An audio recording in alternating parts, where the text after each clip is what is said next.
नमस्कार, मैं हूं महक शर्मा और इस वक्त आप ये लाइव तस्वीरें देख रहे हैं करनाल के सिविल हॉस्पिटल से, जहां पर आप देख सकते हैं कि हरियाणा स्कूल शिक्षा परियोजना परिषद की तरफ से मेडिकल असेसमेंट कैंप लगाया जा रहा है, जो कि दिव्यांग स्टूडेंट्स के लिए है। जहां पर करनाल में हर साल इसी तरीके से ये कैंप लगाया जाता है, जहां पर अगर मैं बात करूं 6 ब्लॉक्स के बच्चे जो दिव्यांग बच्चे हैं वो यहाँ पर आते हैं, उनका प्रॉपर टेस्ट किया जाता है, उनकी शिक्षा को लेकर उन्हें प्रॉपर गाइड किया जाता है और उनके तमाम तरह के टेस्ट यहाँ पर होते हैं। और यहाँ पर आप देख सकते हैं जो जितने भी लोगों की यहाँ पर ड्यूटी लगी हुई है, चाहे वो टीचर्स हों चाहे वो डॉक्टर्स हों, वो यहाँ पर मौजूद है। और मैं आपको बताऊं कि 6 ब्लॉक से जो यहाँ पर जो पेरेंट्स हैं वो आ रहे हैं अपने अपने बच्चों को लेकर। और उसके साथ साथ मैं आपको बताऊं कि 9 से 13 तारीख तक इसी तरीके से ये पूरा का पूरा कैंप यहाँ पर लग रहा है, जहाँ पर आज हम मौजूद हैं करनाल के सिविल अस्पताल में।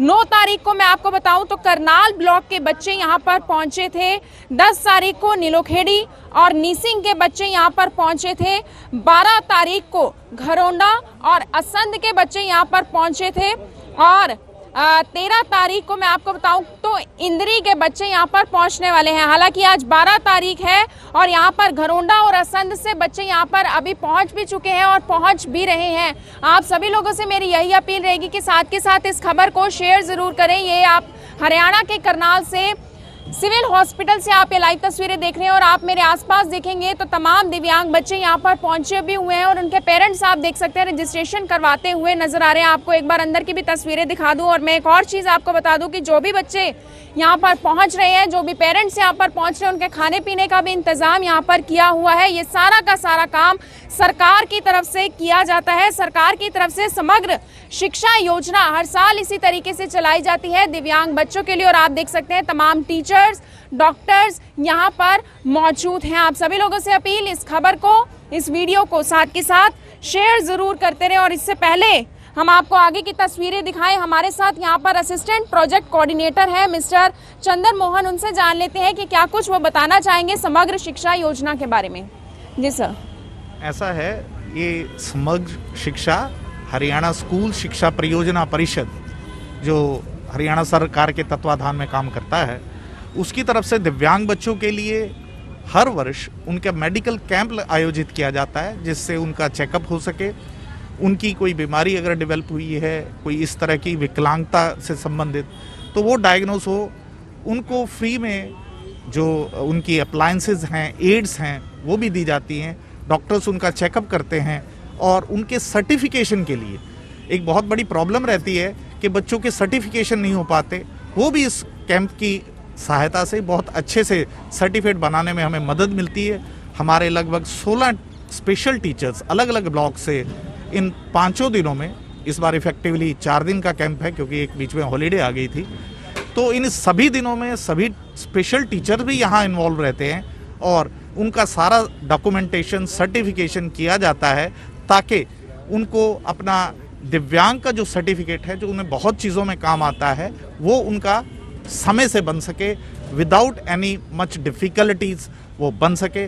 डॉक्टर्स का भी बड़ा सहयोग रहता है, सीएमओ साहब का, पीएमओ साहब का और सभी डॉक्टर्स का काफ़ी सहयोग है हमारे को। कौन कौन से डिस्ट्रिक्ट से, कौन कौन से ब्लॉक से जो है बच्चे यहाँ पर हैं? डिस्ट्रिक्ट तो करनाल में हम मौजूद हैं। जी 9 तारीख से ये कैंप शुरू हुआ था और सबसे पहले हमने पहले दिन करनाल ब्लॉक लिया और उसमें से 54 बच्चों का उस दिन असेसमेंट हुआ। उनमें से वो सब का प्रोसेस अभी चल रहा है कि कुछ डॉक्टर्स के पास पड़े हैं सर्टिफिकेट्स और वो सर्टिफिकेट उनके बनाए जाएंगे। उसके बाद नेक्स्ट डे हमने नीलोखेड़ी और नीसिंग ब्लॉक लिया। नीलोखेड़ी में 78 बच्चे, 78 और नीसिंग में 30 बच्चे, उनका चेकअप हुआ, उनकी डॉक्यूमेंटेशन का कार्य चल रहा है। आधा स्टाफ हमारा उसी में लगा हुआ है ताकि हम इन 5 दिनों में उनको उनके दिव्यांगता के सर्टिफिकेट्स। इसके अलावा एक मैं बात और बीच में ऐड कर दूं कि इन बच्चों के बस पास की सुविधा होती है। सरकार कई सुविधाएं देती है इन दिव्यांग बच्चों के लिए, लेकिन अभाव के कारण उनके पेरेंट्स के पास अभाव रहता है, इसलिए वो अपने सर्टिफिकेट नहीं बनवा पाते, तो उसका प्रोसेस भी यहाँ होता है। और आज 12 तारीख को फिर से 2 ब्लॉक असंध और घरोंडा वो हमारे पास आ रहे हैं। घरोंडा के तो काफ़ी बच्चे आ गए हैं। असंध से हमारी 3 गाड़ियाँ चली हुई हैं, फ्री ऑफ कॉस्ट उनको लेके आते हैं और तो और जो पेरेंट्स भी साथ आते हैं, एक कंपेनियन जो साथ आता है, उसको भी हम टीएडीए देते हैं, यानी उसको भी उसकी जो बस का किराया है वो देते हैं। नहीं तो जैसे दूर है, असंध है, तो हमारी अपनी गाड़ियाँ जो कि टीचर्स ने अरेंज की हैं, उन पर उन्हें लेके आते हैं और शायद अभी पहुंचने वाले होंगे। और जैसा कि आप शायद देख भी रहे होंगे, इनके लंच का, चाय का, वो भी प्रबंध सरकार की ओर से होता है और उसका हर ब्लॉक वाइज बजट भी हम पहले ही अलॉट कर चुके हैं। तो जिस ब्लॉक की आज बारी है वो इसका सारा अरेंजमेंट कर रहा है। तो सबसे आप खास बात यहाँ पर देख सकते हैं कि असंध जिस तरीके से काफी दूर है, घरोंडा अगर दूर है, तो खुद जो है सरकार की तरफ से उन बच्चों को गाड़ियों में भरकर यहाँ पर लेकर आया जा रहा है, गाड़ियों में बिठाकर उनको यहाँ पर लेकर आया जा रहा है, क्योंकि कई बच्चे ऐसे होते हैं जो इतनी दूर तक आने में सक्षम नहीं होते। सर, और कौन कौन से टेस्ट पर जो है यहाँ पर ध्यान जो है रखा जाएगा जो दिव्यांग बच्चे आज यहाँ पर पहुंचेंगे? वैसे तो गवर्नमेंट की ओर से जो सुविधा है वो 21 जो किसी तरह से प्रॉब्लम में है बच्चे, किसी भी उसके अंग में दिक्कत है, लेकिन हमारे पास जो ज़्यादा बच्चे आते हैं, एक मेंटल रिटार्डेड एमआरस आते हैं, हियरिंग की जिन्हें प्रॉब्लम है वो आते हैं, ऑर्थोपेडिक की जिन्हें प्रॉब्लम है वो आते हैं, और विजुअल आँखों की जिन्हें प्रॉब्लम है वो आते हैं। और इनको रिकमेंड करते हैं डॉक्टर्स, किसी के लिए अगर कोई अप्लायंसेस चाहिए, एड्स चाहिए, तो एक PSU है, पब्लिक सेक्टर यूनिट, भारत सरकार का उपक्रम है अल्बिको, और उसके प्रतिनिधि भी वहाँ बैठे हैं, मैं उनसे आपको मिलवाता हूँ। और वो भी सरकार की तरफ से ही है, और उनको वो उनके एड्स जो हैं वो इन ड्यू कोर्स 1 महीने में, 2 महीने में, चाहे hearing aid free of cost ही दिए जाते हैं। यस, वो भी भारत सरकार के और हरियाणा सरकार के तत्वाधान में वो भी फ्री ऑफ कॉस्ट है। लेकिन क्योंकि वो एक्सपर्ट कंपनी है अप्लायंसेस बनाने के लिए, और लिम्स जैसे किसी की टांग कटी हुई है और नकली टांग आगे लगनी है, लेकिन अगर जब डॉक्टर लिख के देते हैं कि उसको ज़रूरत है, तो आइए मैं आपको मिलवाता हूँ उनसे बात करवाता हूँ आपकी। तो मैं आपको बता दूं कि आज साथ मैं ये चीज़ जोड़ना चाह रहा हूँ, सैटरडे संडे को हालांकि हमारे ऑफिस बंद होते हैं यहाँ, जो हॉस्पिटल्स के भी हैं, लेकिन मैंने PMO साहब से और CMO साहब से रिक्वेस्ट की, उन्होंने उसी दिन, क्योंकि ये अर्जेंट था, कोविड के कारण इस बार देर हो गई थी, तो उन्होंने सारे डॉक्टर्स की हमें लिस्ट प्रोवाइड की है, किस दिन कौन से डॉक्टर ड्यूटी पे रहेंगे, कौन से डॉक्टर्स बच्चों को डायग्नोज करेंगे, ये सब भी हमारे पास अवेलेबल है। आइए मैं आपको मिलवाता हूँ।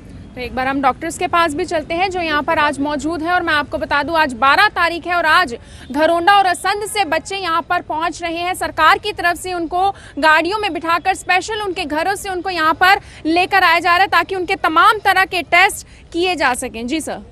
डॉक्टर साहब, इस वक्त हमारे साथ डॉक्टर हवा सिंह भी मौजूद हैं, उनसे एक बार जान लेते हैं कि क्या कुछ उनका कहना है। सर, यहाँ पर आप मौजूद हैं, 5 दिन का कैंप चल रहा है, आज असंध और घरोंडा से बच्चे यहाँ पर पहुँचने वाले हैं, क्या कुछ संदेश देना चाहेंगे, क्या कुछ मैसेज देना चाहेंगे जितने भी व्यूवर्स इस वक्त देख पा रहे हैं? सबसे पहले तो IBN टीम का मैं थैंक यू करता हूँ जो इस कैंप की मतलब जागरूकता के लिए आप यहाँ पे आए हैं।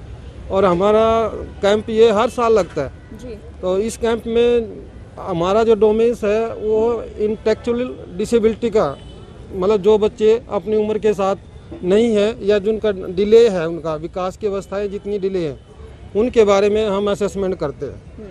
तो असेसमेंट करने के बाद फिर उनको हम सर्टिफिकेट इशू करते हैं। तो सर, कौन कौन से टेस्ट यहाँ पर अब किए जाएंगे? आप डॉक्टर हैं? हमारे तो यहाँ जो स्टैंडर्डाइज टेस्ट हैं जो साइकोलॉजिकल असेसमेंट के, वो टेस्ट यूज करते हैं। हमारे पास ज़्यादातर बच्चे 18 साल से कम ही आते हैं, वो ग्लोबल डिले डेवलपमेंट से रिलेटेड होते हैं सारे, उनमें कोई ना कोई अपनी मतलब कमी रहती है, जिस वजह से वो अपनी लाइफ में नहीं मतलब चल सकते पूरी तरह से। सर, अगर मैं दिव्यांग बच्चों की बात करूं तो कहीं ना कहीं एक मेंटल स्ट्रेस उन बच्चों पर ज़रूर रहता है कि हम लाइफ में क्या करेंगे, हमें प्रॉपर जॉब मिलेगी, हम पढ़ाई कर रहे हैं उसके बाद, तो उस चीज़ के रिगार्डिंग में कोई काउंसलिंग होती है उन बच्चों की? हाँ, उनकी काउंसलिंग होती है, टाइम टू टाइम उनका फॉलोअप चलता रहता है। हमारे पास आते हैं डेली, हम उनको असेसमेंट के बाद उनको डेट देते हैं, भी आप 15 दिन के बाद, महीने बाद, 3 महीने बाद, वो चलता रहता है और वो मैक्सिमम कवर कर जाते हैं, लेकिन अचीवमेंट तो पूरी रहती है उनकी। सर, अगर आप तो चलिए डॉक्टर हैं, लेकिन अब मैं दिव्यांग बच्चों की शिक्षा की अगर मैं बात करूं तो किस तरीके से इन बच्चों की शिक्षा पर ध्यान दिया जाता है, क्योंकि काफ़ी मुश्किल हो जाता है शायद उन बच्चों को पढ़ाना? काफ़ी मुश्किल हो जाता है, लेकिन उनके लिए स्पेशल टीचर होते हैं। उनके लिए अगर हमारा जो मेंटल रिटार्डेशन के बच्चे हैं तो उनके लिए स्पेशल टीचर होते हैं, उनके अलग स्कूल होते हैं और उनमें वो प्रवेश लेके अपनी लाइफ अच्छी कर सकते हैं और उन पेरेंट्स का स्ट्रेस भी कम हो सकता है। डॉक्टर हवा सिंह हैं जिन्होंने बताया कि आज और हमारे साथ संतोष मैडम भी हैं, उनसे भी एक बार जान लेते हैं। मैम, क्या कुछ बताना चाहेंगे? 5 दिन का कैंप चल रहा है, आज घरोंडा और असंध से बच्चे यहाँ पर पहुँच रहे हैं। बेसिकली मैं क्लिनिकल साइकोलॉजिस्ट हूँ यहीं पे सिविल हॉस्पिटल में, ठीक है। तो जो आपने एक क्वेश्चन किया था कि जो बच्चे होते हैं उन पे स्ट्रेस होता है, बिल्कुल बट उनसे ज़्यादा उनके पेरेंट्स पे स्ट्रेस होता है, ठीक है, क्योंकि वो बच्चे इतने इंटेलेक्चुअल लेवल इनका तो नहीं होता कि वो कुछ सोच पाएँ, बट पेरेंट्स को ज़्यादा दिक्कत होती है क्योंकि वो सोचते हैं कि हमारे बच्चे बाकी बच्चों की तरह नॉर्मल नहीं है।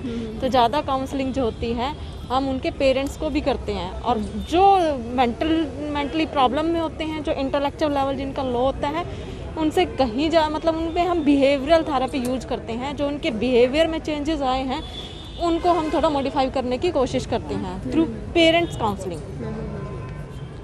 तो समग्र शिक्षा योजना की तरफ से आप देख सकते हैं कि कैंप यहाँ पर लगाया जा रहा है, और हमारे साथ एक और मैम हैं, कोऑर्डिनेटर हैं। मैम, क्या नाम है आपका और क्या कुछ कहना चाहेंगे? मैं एडोलेसेंट हेल्थ काउंसलर दीपशिखा हूँ। यहाँ कैंप की फैसिलिटी की हेल्प से हम बच्चों को हर तरीके से हेल्प देना चाहते हैं कि जो बच्चे ट्रीटमेंट की हेल्प से ठीक हो सकते हैं, लेकिन पेरेंट्स को प्रॉपर गाइडलाइंस नहीं होती, उनको प्रॉपर गाइड करके बच्चों को हम ट्रीट करते हैं। अगर जो बच्चे ट्रीट नहीं हो सकते तो उनको गवर्नमेंट की तरफ से जो भी financial help, financial care, support दे सकते हैं, वो सब मिलता है, ताकि बच्चे अपनी लाइफ में जितनी एबिलिटी है एटलीस्ट उनका प्रॉपर यूज़ कर पाए। तो मैम, करनाल, निसिंग और नीलोखेड़ी से बच्चे अब तक आकर जा चुके हैं, तो किस किस तरह की प्रॉब्लम्स जो हैं उन वो फेस कर रहे थे और क्या क्या प्रॉब्लम सामने निकल कर आई? प्रॉब्लम्स इसमें साइकोलॉजिकल प्रॉब्लम्स में तो यहाँ पे हम 18 ईयर्स तक के मोस्टली बच्चे डील कर रहे हैं, कि जो बाय बर्थ जिनको प्रॉब्लम है, MR है या डेवलपमेंटल डिले के बच्चे हैं, उनके लिए हमारे यहाँ प्रॉपर साइकोलॉजिस्ट्स हैं और वो उनका जो हेल्प कर सकते हैं, ट्रीटमेंट होता है, साइकेट्रिस्ट है, उनको मेडिकल मेडिसिन भी प्रोवाइड की जाती हैं। तो कौन से बच्चे होते हैं जो यहाँ पर आते हैं कैंप में? स्कूल्स के बच्चे होते हैं और कौन सी क्लास के होते हैं? कैंप में मोस्टली डेवलपमेंटल डिले के बच्चे होंगे कि जो बेसिकली स्टार्टिंग से ही कुछ नहीं कर पा रहे या बाद में किसी एक्सीडेंट की वजह से उनमें बायोलॉजिकल दिक्कत हो रही है, उनके लिए ट्रीटमेंट फैसिलिटी है। साइकोलॉजिकल ट्रीटमेंट के लिए साइकोलॉजिस्ट हैं, अदरवाइज उनके लिए कैंप की हेल्प से financial help as a pension start की जाती है। तो कुछ स्कॉलरशिप वगैरह का भी रहता है जो बच्चे अच्छे होते हैं पढ़ाई में? स्कॉलरशिप का ऐसे है कि जो जैसे जैसे इम्प्रूव करते जाते हैं तो एज अ मोटिवेशन उनको मिलता है उनको। तो एज अ मोटिवेशन उन बच्चों को भी मिलता है, क्योंकि जो विकलांग बच्चे होते हैं, जो डिसेबल्ड बच्चे होते हैं, वो किसी से भी कम नहीं होते। और जिस तरीके से मैम ने बताया, एक बहुत खास बात भी बताई कि पेरेंट्स की काउंसलिंग भी बहुत ज़्यादा ज़रूरी हो जाती है, क्योंकि पेरेंट्स बहुत ज़्यादा परेशान होते हैं, क्योंकि हमारे बच्चे दूसरे बच्चों जैसे नॉर्मल नहीं होते हैं। तो वो परेशान होते हैं कि हमारे बच्चों का क्या फ्यूचर निकल कर सामने आएगा। लेकिन प्रॉपर काउंसलिंग बच्चों की भी होती है, प्रॉपर काउंसलिंग पेरेंट्स की भी होती है, और उनके बाद ही उनको सब चीज़ें जो है समझाई जाती हैं कि किस तरीके से उनकी शिक्षा हो सकती है और किस तरीके से अगर उनको किसी ज़रूरी सामान की ज़रूरत है तो वो किस तरीके से सरकार उन तक पहुंचा सकती है। और यहाँ पर मैं आपको बताऊं, करनाल, निसिंग, नीलोखेड़ी के बच्चे होकर जा चुके हैं, और आज असंध और घरोंडा से बच्चे जिनको गाड़ियों में आज स्पेशल यहाँ पर आज के इस कैंप में लेकर आया जा रहा है। और आप सभी लोगों से मेरी यही अपील रहेगी कि साथ के साथ इस खबर को शेयर ज़रूर करें। आप देख रहे हैं यहाँ पर तमाम टीचर्स, डॉक्टर्स यहाँ पर मौजूद हैं, और आप देख सकते हैं सभी लोगों से यही अपील कि इस वीडियो को, इस खबर को शेयर ज़रूर करें। ये समग्र शिक्षा योजना की तरफ से ये पूरा का पूरा कैंप जो कि सरकार की तरफ से हर साल लगाया जाता है, हालांकि कोरोना की वजह से ये कैंप थोड़ा सा इस साल लेट हो गया। और जो बच्चों के साथ यहाँ पर उनके माता पिता भी यहाँ पर पहुँचे, एक बार उनसे भी जान लेते हैं, क्योंकि आज घरोंडा और असंध के बच्चे यहाँ पर पहुँचने वाले हैं। कहाँ से आप आए? करनाल से। क्या नाम है आपका? सुनीता। तो आपका बच्चा यहाँ पर आया है, क्या दिक्कत क्या है आपके बच्चे को? हमारे बच्चे सुन नहीं सकते ना, इसलिए हम इनको यहाँ पे चेकअप करवाने के लिए लेके आए हैं। और पहले भी करवा चुके हैं 2-3 बार, तो अब फिर दोबारा कैंप लगाया, फिर दोबारा भी आए हैं। बहुत कोशिश कर रहे हैं कि हमारे बच्चे कुछ सुन सकें, कुछ बोल सकें, और हमारे बच्चे सुन नहीं सकते, इसकी वजह से पूरा बोल भी नहीं सकते। और स्कूल में ना ही पढ़ सकते हैं ठीक से। इसीलिए हम यहाँ पे दोबारा आए हैं। अभी हमारे बच्चे मशीनें भी लगाई हैं, मशीनों के जरिए भी नहीं सुन सकते हमारे बच्चे। इसीलिए कोशिश कर रहे हैं कि हमारे बच्चे कुछ सुन सके, कुछ बने। तो हमारी बस यही विनती है आपसे, बस जी। तो आप देख सकते हैं क्योंकि माँ बाप बहुत ज़्यादा परेशान हो जाते हैं ऐसी सिचुएशन में जहाँ पर उनके बच्चे या देख नहीं सकते, सुन नहीं सकते, और ऐसी कंडीशन में जब सरकार इस तरीके से कैंप लगाती है तो बच्चों को भी बहुत ज़्यादा बेनिफिट मिलता है, उनके पेरेंट्स को भी बहुत ज़्यादा बेनिफिट मिलता है। आप सभी लोगों से मेरी यही अपील कि इस खबर को, इस वीडियो को जितना ज़्यादा हो सके शेयर जरूर करें। आप देख रहे हैं i24, मैं हूं आप सभी के साथ महक शर्मा, अपने सहयोगी दर्पण उपल के साथ। हरियाणा के करनाल के सिविल हॉस्पिटल से आप ये लाइव तस्वीरें देख रहे हैं और इन तस्वीरों को जितना ज़्यादा हो सके शेयर जरूर करते रहें। धन्यवाद।